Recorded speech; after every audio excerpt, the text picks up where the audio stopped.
अस्सलाम वालेकुम दोस्तों, कैसे हो आप सब। उम्मीद है कि आप सब लोग पहले से होंगे। तो आज की इस ब्रांड न्यू वीडियो में मैं आपको सिखाने जा रहा हूँ अडोबी एनिमेट सीसी। तो गाइस, क्या आप तैयार हो अडोबी एनिमेट सीसी में एनिमेशन करने के लिए? मुझे लगता है आप नहीं तैयार हो। पहले भाई तैयार हो क्या हो? तैयार होने के लिए भाई सब्सक्राइब का बटन प्रेस करो। तबीयत की वाट लगी पड़ी है और ये मक्खी मुझे फुल जलील की खड़ी है। पता नहीं यार, ये एक ही है इधर। हाँ तो बिना किसी देरी के हम वीडियो को जो है स्टार्ट करते। सबसे पहले आपने करना क्या कि हमारे चैनल VFX इस बैक को लाजमी लाइक एंड सब्सक्राइब कर देना और साथ में बेल नोटिफिकेशन को प्रेस करके ऑल कर देना ताकि मेरे लेटेस्ट वीडियो अपडेट आप तक पहले पहुंच सके। तो दोस्तों बिना किसी देरी के हम वीडियो को जो स्टार्ट करते हैं। हाँ तो सबसे पहले यहाँ पर करना क्या है कि यार अडोबी एनिमेट को ओपन कर लेते हैं। हाँ तो मैंने विंडो जो है यहाँ पर 11 की है, अभी आज ही की है, तो इसलिए थोड़ा सा टाइम ले रहा है, यहाँ पर लोड ले रहा है।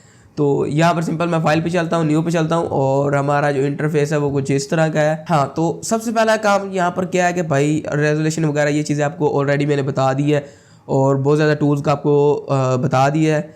और अगर आपने अभी तक वो वीडियो नहीं देखी तो मैं ऊपर आई बटन में या डिस्क्रिप्शन में लिंक दे दूंगा, वहाँ से जाके आप विजिट करके देख लेना। ठीक है, मैं यहाँ पर सिंपल क्रिएट के ऊपर क्लिक कर देता हूँ। तो भाई यहाँ पर सीधी सी बात है कि मैंने आपको कल बहुत ज़्यादा चीज़ें बता दी थी और ये मक्खी जो है वो मुझे बार बार तंग की जा रही है, लेकिन हम अब जो कुछ मर्जी हो जाए मैंने आपको समझा के रहना है, मतलब समझा के रहना है। यहाँ पर सबसे पहले हम एक रेक्टेंगल ड्रॉ कर देते हैं। ठीक हो गया।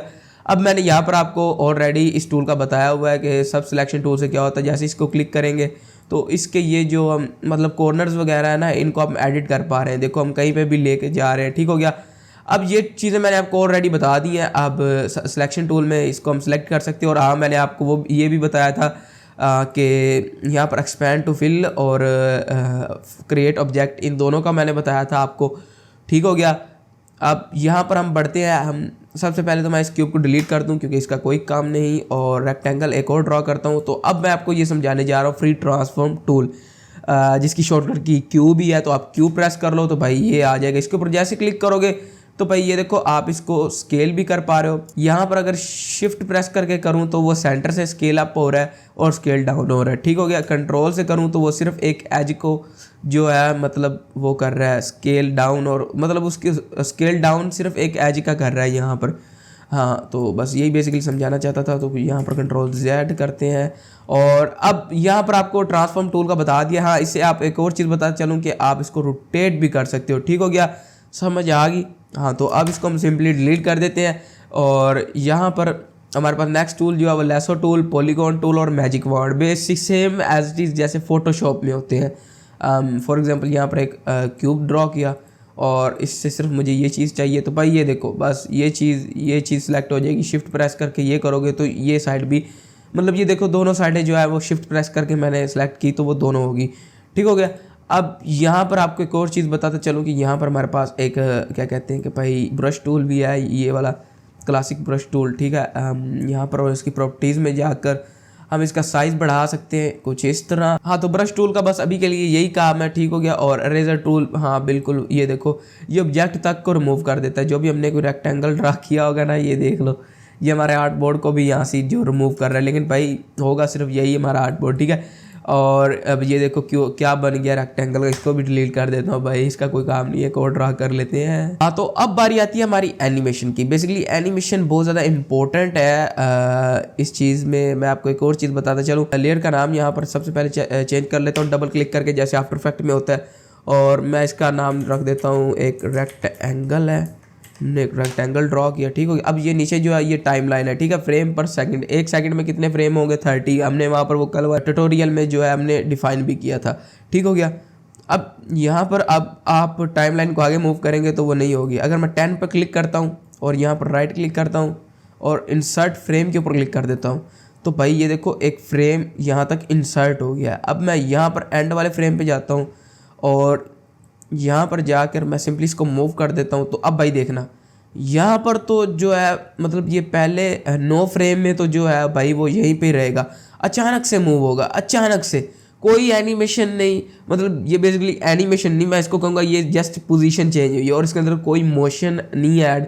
तो इसलिए ये मैं इसको इतना मतलब नहीं कहूँगा कि भाई ये तो एनिमेशन होगी। एनिमेशन बेसिकली मैं आपको एक और चीज़ करके दिखाता हूँ। जैसे 11 फ्रेम पे गया, थोड़ा सा इसको आगे कर लेता हूँ, और 12 फ्रेम पे गया तो थोड़ा सा इसको यहाँ पे कर लेता हूँ, 13 फ्रेम पे गया तो इसको यहाँ पर कर लेता हूँ, 14 फ्रेम पे गया तो यहाँ पर कर लेता हूँ, 15 फ्रेम पे गया तो यहाँ पर 16 फ्रेम पे गया तो यहाँ पर कर लेता हूँ 17, 18, 19, 20, 21, 22, 23, 24, 25। हाँ तो भाई अभी के लिए इतने ही ज़्यादा बहुत ज़्यादा फ्रेम है, काफ़ी हो गए। ठीक है, अब मैं यहाँ पर आपको एक चीज़ दिखाऊंगा। यहाँ पर तो हमारा यहाँ से लेकर यहाँ तक 9 फ्रेम तक तो उसकी पोजीशन एक ही थी, लेकिन जैसे ही 10 फ्रेम पे काम गया वो उसने पोजीशन चेंज कर ली।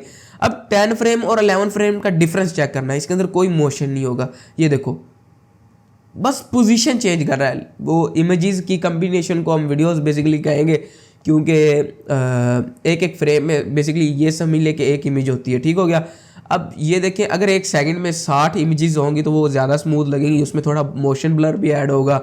और अगर 30 होगी तो वो तकरीबन थोड़ा बहुत ठीक होगा, लेकिन ये नहीं मैं कहूँगा कि वो इतना ज़्यादा स्मूथ होगा। ठीक हो गया।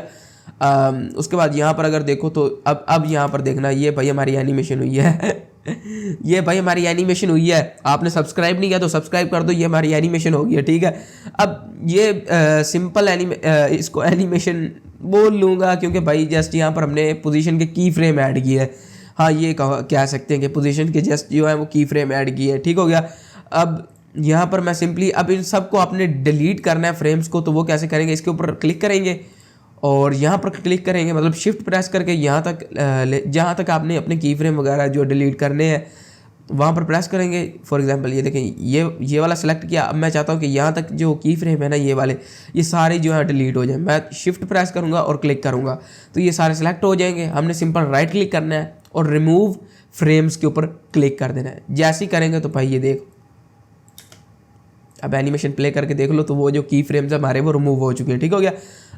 उसके बाद एक और बात आपको बताता चलूँ, यहाँ पर 3 शॉर्टकट कीज़ हैं, आपने हमेशा वो याद रखनी है। F6, F5, F6 और F7 फंक्शनल कीज़ हैं, तो आपने इनको याद रखना है। मैं अभी बताता हूँ इनका क्या काम है। सिंपल इसके ऊपर राइट क्लिक करता हूँ और रिमूव फ्रेम के ऊपर क्लिक कर देता हूँ, बल्कि यार ये सारी जो फ्रेम्स हैं इनको रिमूव कर दूँ। यहाँ पर कुछ इस तरह। ठीक हो गया, हमारा वो भी रिमूव हो गया। हम ना एक यहाँ पर एक सर्कल ओवल ड्रॉ करते हैं ओ से। हाँ, कुछ इस तरह का। ठीक है, हाँ ये ठीक है। हाँ, तो बेसिकली अब यहाँ पर इसका करना क्या है, इसका सीन ये है कि भाई अब ये देखो, हमने पहले जो पोजीशन की एनिमेशन की थी वो बस जस्ट उसमें पोजीशन चेंज हो रही थी, लेकिन अब हमने क्या करना है, अब हमने यहाँ पर जो है वो पोजीशन एनिमेशन करनी है। जो जैसे ये देखो अभी ओवल इस तरह घूम रहा है और ये फुल एनिमेशन इसके अंदर, मतलब ये देखो कि मतलब वो आ रहा है, मोशन वगैरह आ रहा है। ठीक हो गया। तो ये थोड़ा ज़्यादा रियल लग रहा है बजाय इसके कि पहले ओवल यहाँ पर है, यहाँ पर है, यहाँ पर है और यहाँ पर है और फिर यहाँ से फ्रेम में। तो ये तो इस तरह लग रहा है जैसे इमेजेस चिपकाई हुई है। ठीक हो गया। हाँ, तो अब बेसिकली मैं बता रहा था एनिमेशन के बारे में। अब यहाँ पर मैं कहता हूँ कि भाई पहले 15 फ्रेम तक ना ये स्टिल खड़ा रहे, उसके बाद ये जो है ना इस तरह जाए। ठीक हो गया। राइट क्लिक करता हूँ, इंसर्ट फ्रेम के ऊपर क्लिक कर देता हूँ। ठीक हो गया। अब यहाँ पर अगर आपने की फ्रेम वगैरह ऐड करने, अब आपने कहा यार 15 फ्रेम नहीं, मैंने 20 फ्रेम करने हैं, तो सिंपल आप यहाँ पर पीछे जाएँ और F5 प्रेस कर दें। F5 प्रेस करते रहेंगे तो भाई ये जो है आपके की फ्रेम ऐड करेगा। हाँ, कुछ इस तरह। ठीक हो गया। अब यहाँ पर आप कहते हो कि भाई एक यानी कि ना इस की फ्रेम को छोड़कर हमने एक आगे की फ्रेम जो है ना वो नया की फ्रेम वो ऐड करना है, तो सिंपल आप F6 प्रेस करेंगे तो एक नया की फ्रेम ऐड हो जाएगा। ठीक हो गया। अब यहाँ पर हमने करनी है एनिमेशन, तो सिंपल मैं पहले यहाँ पर आता हूँ और राइट क्लिक करता हूँ इसके ऊपर और क्रिएट मोशन ट्विन के ऊपर क्लिक कर देता हूँ और ओके कर देता हूँ। ठीक है। अब मैं जाता हूँ यहाँ से 80 फ्रेम आगे और यहाँ पर जाकर मैं इंसर्ट की फ्रेम पे जाता हूँ और यहाँ पर मैं ऑल कर देता हूँ। अब यहाँ पर आप इंसर्ट कर सकते हो, पोजीशन भी कर सकते हो, स्केल भी कर सकते हो और रोटेशन, कलर, फिल्टर, ऑल ये सब कुछ कर सकते हो। तो मैं आपको समझाने के लिए सबसे पहले ऑल कर रहा हूँ। ठीक है। अब यहाँ पर देखो तो ये जो हमारी बेसिकली टाइम लाइन है ये कुछ येलो कलर की होगी। अब येलो कलर की क्यों हुई है, क्योंकि यहाँ पर जो है वो एनिमेशन हो गया। अब मैं बेसिकली आपको बताता हूँ कैसे। अब यहाँ पर देखो इस फ्रेम पे तो ये यहाँ पर खड़ा है। ठीक हो गया। लेकिन मैं चलता हूँ यार यहाँ पर 80 फ्रेम पे जाता हूँ तो ये इसको मैं मूव कर देता हूँ यहाँ तक। तो अब यहाँ पर देखो मैंने अगर इसको मूव किया तो यहाँ पर बहुत ज़्यादा डॉट आपको नज़र आ रहे होंगे। बेसिकली ये वही समझ लो कि हमारी एक एक फ्रेम की पोजीशन हुई है, बट यहाँ पर अगर देखा जाए तो ये हमारी जो पोजीशन है वो कुछ स्मूथ हुई है। बजाय उसके जो मैंने आपको पहले रेक्टेंगल दिखाया था। ये देखो कितना स्मूथ है। लेकिन यहाँ पर वही समझिए कि एक एक वहाँ पर एक एक करने की बजाय, यानी कि रेक्टेंगल को बार बार एडजस्ट करने के बजाय उससे अच्छा ये है कि इसके अंदर थोड़ा बहुत मोशन भी ऐड हो जाता है। ठीक है, अब जाते हुए मैं यहाँ पर कहता हूँ इसके ऊपर आपने क्लिक करना है। क्लिक करेंगे तो साइड पे आपको कलर इफेक्ट का ऑप्शन नज़र आ रहा होगा, आपने नन को यहाँ पर टिंट कर देना है। ठीक है, अब यहाँ पर चाहता हूँ कि यार जाते जाते ना इसका कलर जो है वो वाइट से यहाँ तक ये हो जाए। ठीक हो गया। अगर अब आप यहाँ पर देखें तो यहाँ से जाते जाते उसका कलर जो है वो देखिए कलर चेंज हो गया। ठीक है, अब मैं चाहता हूँ यार स्टार्ट फ्रेम पे तो ये इतना है, स्टार्ट फ्रेम पे ना इसको थोड़ा सा छोटा कर लेता हूँ। क्यू प्रेस करता हूँ और शिफ्ट प्रेस करके इसको थोड़ा सा छोटा कर लेता हूँ। ठीक है, अब वहाँ पर जाते जाते ये देखो बड़ा हो गया। तो आपको समझ आ गई होगी, क्योंकि लास्ट फ्रेम पे तो जो हमारा सर्कल था वो इतना ही था। लेकिन अगर मैं चाहता हूँ यार फर्स्ट फ्रेम से शुरू ही हो एक छोटे सर्कल से, तो यार वो ज़्यादा बेस्ट नहीं है। ये देखो, अब ये देखो एनिमेशन जो हमारी बनी है वो कुछ इस तरह की बनी है। हाँ, तो अब यार सर्कल है तो जाहिर सी बात अगर मैं इसको रोटेट करूँगा तो आपको नज़र तो आएगा नहीं। तो मैं यहाँ पर सिंपल क्या करता हूँ, फर्स्ट फ्रेम पे जाता हूँ और इसको थोड़ा सा जो है वो मैं कंट्रोल प्रेस करके हाँ तो कुछ इस तरह कर देता हूँ। तो हाँ, अब देखो बड़ा हो रहा है, लेकिन मैं चाहता हूँ कि ये रोटेट होके जाए। यहाँ पर आए, इसके ऊपर क्लिक करता हूँ और यहाँ पर ये रोटेट हो लाइक दिस। हाँ, अब ठीक, अब देना ये रोटेट हो, वो देखो अब वो रोटेट हो रहा है, लेकिन वो आपको नज़र नहीं आ रहा। ये देखो रोटेट हो रहा है। अब वो बेसिकली नज़र क्यों नहीं आ रहा, वो है सर्कल। तो अगर आपको मेरे पे डाउट है तो भाई ये मैं डिलीट कर रहा हूँ और उसके बाद मैं एक यहाँ पर एक रेक्टेंगल ले लेता हूँ। हाँ, तो बस बेसिकली अब इसको जो है मैं इसकी पोजीशन वगैरह चेंज कर देता हूँ। और हाँ, एक चीज़ आपको और बताता चलूँ कि सिलेक्शन टूल अगर सब सेलेक्ट करेंगे तो आपके पास कोई भी रेक्टेंगल ओवल है तो उसको आप सेलेक्ट किए बगैर अगर उसके साइड्स पर आप लेके जाओगे ना तो ये कुछ इस तरह का बन के आ रहा है। बेसिकली वो कर्व वाला सीन है।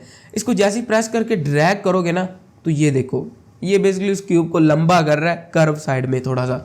ठीक हो गया। अब कंट्रोल Z करता हूँ तो अब बेसिकली इसको मैं चाहता हूँ यार ना ये इस तरह रोटेट होकर नीचे मतलब गिर जाए, इस तरह की हम एनिमेशन कर देते हैं। ठीक हो गया। 20 फ्रेम तक तो ये जो है मतलब स्टिल खड़ा रहे। मैंने F5 प्रेस किया। ठीक हो गया। उसके बाद भाई F6 प्रेस करने के बाद राइट क्लिक करूँगा, क्रिएट मोशन ट्विन के ऊपर क्लिक करूँगा और ओके कर दूँगा। ठीक है, और यहाँ पर जाऊँगा 100 फ्रेम पे और राइट क्लिक करूँगा और इंसर्ट की फ्रेम पे जाऊँगा और ऑल कर दूँगा। ठीक हो गया भाई, सिंपल सा आपको बता दिया। अब यार फर्स्ट फ्रेम पे तो ऐसा रहा, लेकिन लास्ट फ्रेम में ना इसकी थोड़ी चेंजिंग करते हैं। इसकी स्केल होगी, पोजीशन होगी और रोटेशन, तीनों मैं करता हूँ और ट्राई करके देखता हूँ कि क्या सीन इसका निकलता है। क्यू प्रेस करता हूँ और मैं चाहता हूँ यार ये ना इस तरह रोटेट हो यहाँ तक, हम लाइक दिस, और इस तरह अपनी पोजीशन को जो है वो चेंज करें।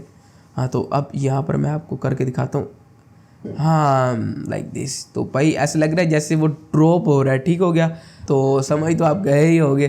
तो ऐसा लग रहा है जैसे वो ड्रॉप हुआ है ऊपर से, पहले खड़ा रहा और अचानक से उसके अंदर जान आ गई और वो गिर गया बेचारा। ठीक हो गया। और बस तो दोस्तों आज की वीडियो में इतना ही। तो अगर आपको वीडियो पसंद आई हो तो भाई हमारी वीडियो को लाइक, कमेंट और ख़ास तौर पर सब्सक्राइब करना मत भूलिएगा। बहुत ज़्यादा तबीयत ख़राब है जिसकी वजह से शायद आपको ठीक समझा भी ना पा रहा हूँ, लेकिन वीडियो अपलोड करनी है तो करनी है। तो चैनल को जल्दी जाओ लाइक और सब्सक्राइब कर दो। तो मिलते हैं नेक्स्ट वीडियो में, तब तक के लिए दुआ में याद रखना। अल्लाह हाफिज़।